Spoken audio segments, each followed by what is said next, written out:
I think freedom is the most important thing to me. When I think about my core values, personal freedom is at the top of the list.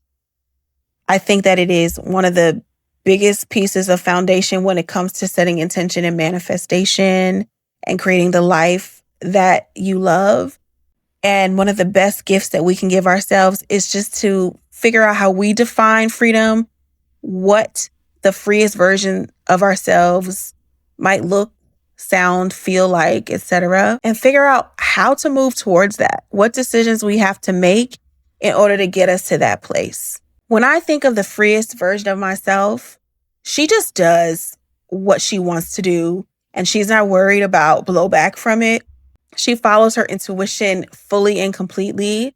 She totters between control and surrender. She is able to show up as her whole self in whatever way that looks, whatever part of my personality shows up. I'm free enough to love in the way that comes natural without the blocks that come up when you're trying to protect yourself. For me, freedom only exists at the intersection of love and safety. I don't know if I believe that safety can't exist without love, but when I look at the times in my life where I was moving the most freely and I felt the most free, I felt both very loved and very safe. Sometimes the love was, of course, from other human beings that embraced me and saw all the things that I was and said, yes, that's somebody I want around that I respect and I value. But sometimes it was just the recognition that I am connected to the divine source of love, where it wasn't necessarily anything super intense coming from any other person, but I just experienced so much love in life that it made me feel freer. It made me feel safer. But on the flip side, when I look at either situations or just periods in my life where I felt like I was showing up as one of my less favorite versions of myself, the version of me that was a little harsher, a little more cutting, a little less loving and considerate, it was absolutely connected to some form of feeling caged. So whether that was I'm in a situation where I know I'm not free to be who I am, like I'm in an immediate moment, right? Like I'm at a dinner party or something like that. Or I'm in a time period in my life where the situation that I was in made me feel more caged. I was showing up as a version of me that would not be anyone else's favorite and wasn't my favorite. And also, I believe, kept me further away from what I really wanted. Because when you're in that kind of a vibration, it can be hard to connect to the things that are more elevated, that are at a higher vibration, as we call it.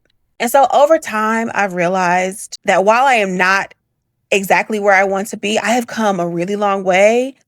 And I see how many of the ways that I was keeping myself from feeling the real freedom that I had, really embracing it and experiencing all that comes with it. So much of it had to do with internal things, thinking, perceptions, especially as it pertained to what was possible or what I was allowed to move towards or who I was allowed to be. While it is very true that there is a freedom, an external freedom that is absolutely impacted by things like rights, for sure. The work I do is inner world work. So what I'm talking about is that kind of personal freedom.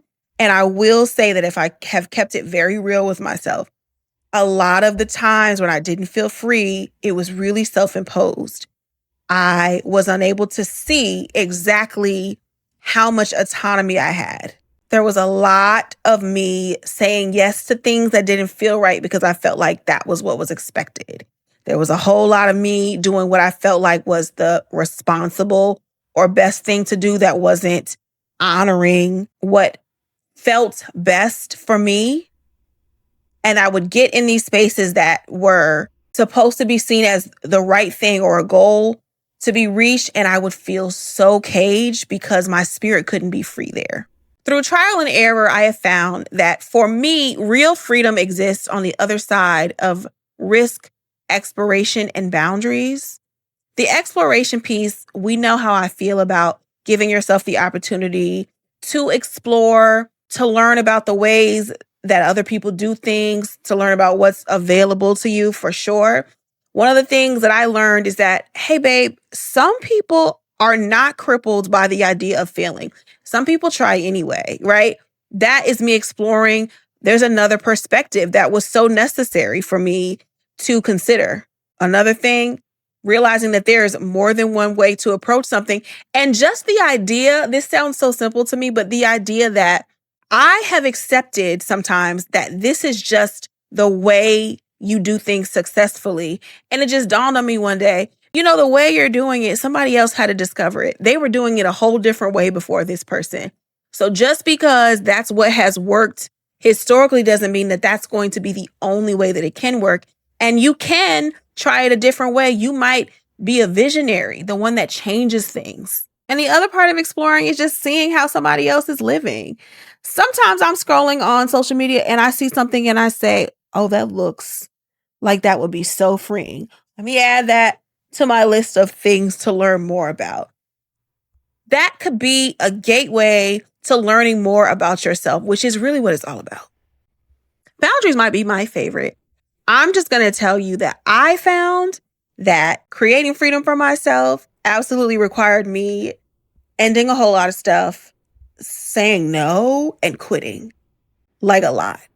And I'm going to say what a lot of us need to hear. At least half of the things that you think you have to do, you don't have to do. And I'm willing to bet money that once you eliminate those perceived obligations, you're going to feel a whole lot more free. Because number one, you're operating in more authenticity, which is just always a win. I think that's just energy. Because the real version of you always wanted to say no. The curated version of yourself that was showing up was not offering all the things that authentic you offers. So really, you setting everybody free. Yourself and whoever else was there. And obviously, there's logistical things that come with setting more boundaries, like freedom of time. When you spend less time doing things that you hate, that you don't actually have to do, there's more time for other things. And let me tell you, freedom of time is so valuable. When I work on a schedule that is unnecessarily tight, it doesn't work for me. There's not enough room for magic. There's not enough opportunity for me to follow that energetic pull somewhere, which is where so many serendipitous things happen. I've talked about it before, where you wake up and you don't realize why, but you want to drive to this specific spot 30 minutes away, and then you get there and something amazing happens for you, right? When there isn't freedom of time because it's jam-packed with a bunch of stuff that keeps you from feeling free, there's less time for that.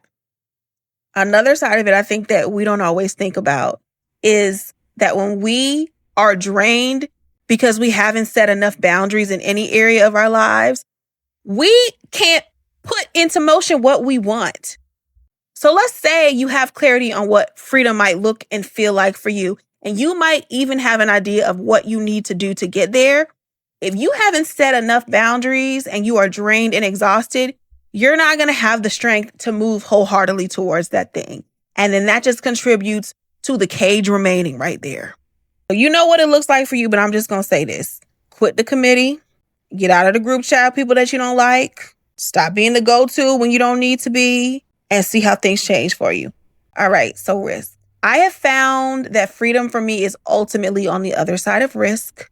I am still fighting back and forth with it. I'm getting better, but that's the one that is toughest for me. It's about doing things a new way that would provide you with more freedom, but you haven't necessarily seen it done that way before. You don't have a reference point. I will say that every time I've done it, I've gotten closer to freedom. A lot of the time, it's because whatever risk I took was what most would consider successful, right? What I intended to do was done. But even when that's not what happens, I gain more freedom because now I'm not scared to flop. I'm a little less scared to fail because, girl, you did it and nobody died. It's okay. I don't have a ton of advice on that one. I'm just going to be honest about what I'm doing with it now.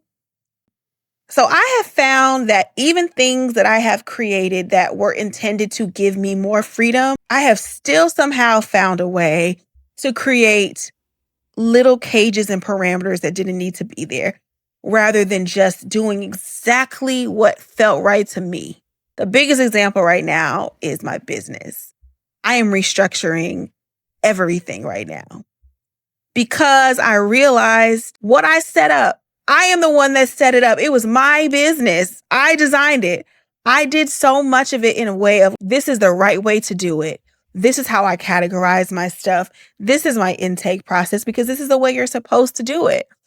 And it was making my energy feel like muggy and stagnant. And what I realize now is caged. And the realization that you created something for you to feel more free and you somehow found a way to sprinkle some conditioning in there, it's a tough one, but we live it and we learn it and we're moving.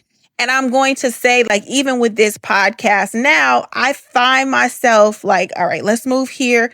Let me give myself the chance to try something in a way when I realize this might feel better. This doesn't feel so great. And I'm liking the results, the way that it feels, the way that it's moving in terms of the energy around me and things are progressing forward. I'm feeling good about it. But I say all of that to say that we are moving towards freedom and we get closer and closer with every decision that we make that honors the truth about who we are and what we want and what we deserve. And if you're anything like me, your freedom is going to involve rewriting the rules. It could be your personal rules of the way you do things, but it could also be to highlight to somebody else, hey, they told us that this is the way we had to do it. And that's not necessarily true. It could also look like this. And your freedom is connected to the liberation of somebody else. Here's the thing. The process to liberating yourself is not necessarily going to be the most fun you've ever had. You're probably going to make some decisions that only make sense to you. You are probably going to do some things that make other people uncomfortable. You're going to have to look at some things that don't feel good to look at. Take some risks that are scary. Try to push past fear. I talked about, for me, freedom only exists within safety and love. But I'm not talking about that perceived safety that's not real, right? That perception of if I don't move, I'm safe. Anything out there is unsafe. No, that kind of illusion of safety, freedom exists on the other side of that. Because it's new, it's not necessarily going to feel stable right off the hand, but the joy comes after the letting go. And you're just going to have faith and trust as you are doing the letting go process. And I'm saying that as someone who's done it a lot of times and somebody who's in the middle of it as we speak. The unlearning isn't the funnest part. It can be some of the most fascinating parts of moving towards freedom, but it's not necessarily fun. And here are two last things that I would be remiss in saying. The first one is, with freedom comes responsibility. When you decide to live your life your way for you, there's no one to blame when things don't go well, and there's no one to ask permission. And that is a beautiful thing. But if that's not what you're used to, like it wasn't for me, it could be terrifying. Don't let that anxiety stop you or push you backwards. And lastly, if you're looking for personal freedom, you may find that what you really want is just not available in the environment you're in. And that could mean your hometown. It could be a home or relationship. It could be a whole country. And that's just real life. And then you get to decide, how do I get to it? I have decided I want it. How do I get to it? And for me, my answer is always to set the intention and the path will open up for you. Just be brave enough to take it. Here are some questions I'll leave you with.